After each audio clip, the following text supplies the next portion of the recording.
साल 1914, एक छोटा सा आइलैंड जहां ना कोई शहर है ना इंसानों की भीड़, सिर्फ एक लाइट हाउस है और एक रहस्य जो समंदर की गहराइयों में छिपा है। फिल्म शुरू होती है एक शिप को दिखाते हुए जो साउथ अटलांटिक ओशन के रास्ते अपनी मंजिल की तरफ बढ़ रहा है। उस शिप पर एक वेदर ऑफिसर था, डेविड। वो लोग एक ऐसे आइलैंड की तरफ जा रहे थे जो अटलांटिक ओशन के सबसे गहरे हिस्सों में छिपा हुआ था। सरकार ने डेविड को वहां भेजा था ताकि वो उस आइलैंड के बदलते मौसम का ऑब्जर्वेशन कर सके। डेविड को लगभग 1 साल तक वहां रुकना था, डेटा कलेक्ट करने के लिए, मौसम के अजीब बदलावों को समझने के लिए और फिर वापस लौट आना था। कैप्टन अपने शिप पर डेविड को उस आइलैंड तक ले जा रहे थे, साथ में 1 साल का खाना और जरूरत का सारा सामान भी था। लंबे सफर के बाद आखिरकार वो आइलैंड तक पहुंच गए। वो लोग बोट की मदद से आइलैंड पर उतरे, साथ ही अपना जरूरी सामान भी ले आए। आइलैंड पर एक लाइट हाउस था और एक छोटा सा घर जहां डेविड को रहना था, क्योंकि इससे पहले भी एक वेदर ऑफिसर यहां रहता था, लेकिन अब उसकी ड्यूटी का वक्त खत्म हो चुका था। आज से डेविड इस आइलैंड का नया वेदर ऑफिसर बन गया था और पुराना ऑफिसर रॉबर्ट अब कैप्टन एक्सेल के शिप में घर लौटने वाला था। लेकिन उस घर में जाकर वो लोग हैरान रह गए। किसी भी इंसान का नामो निशान नहीं था। रूम के अंदर फर्नीचर बिखरे हुए थे, सब कुछ उल्टा पुल्टा था। शायद लाइट हाउस में कोई हो सकता है। कैप्टन और डेविड बिना वक्त गंवाए लाइट हाउस की तरफ बढ़ते हैं और वहां एक अजीब नजारा देखते हैं। पूरा लाइट हाउस तेज और नुकीले लकड़ों से घिरा हुआ था, जैसे किसी ने जानबूझकर उसे बंद कर दिया हो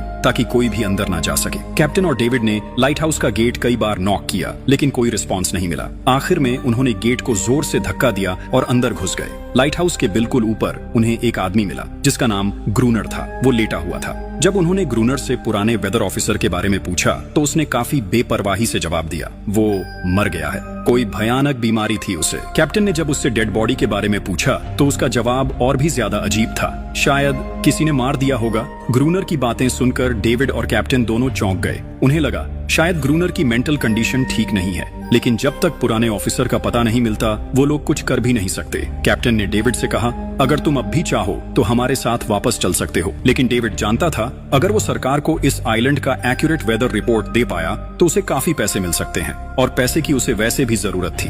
इसीलिए उसने तय किया कि वो यहीं रुकेगा।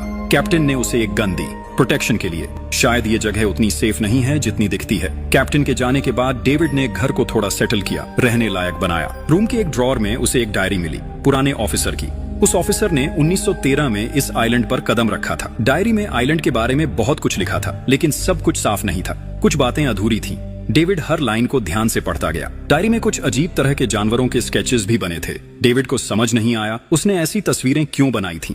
शायद वो अकेला था और टाइम पास के लिए ऐसा किया होगा। डायरी के एक पेज पर उसकी वाइफ की फोटो भी लगी थी। डेविड वो डायरी पढ़ते पढ़ते थक गया और धीरे धीरे उसकी आंख लग गई। अगली सुबह डेविड ने अपना काम शुरू कर दिया, लेकिन समुंदर के पास पहुंचते ही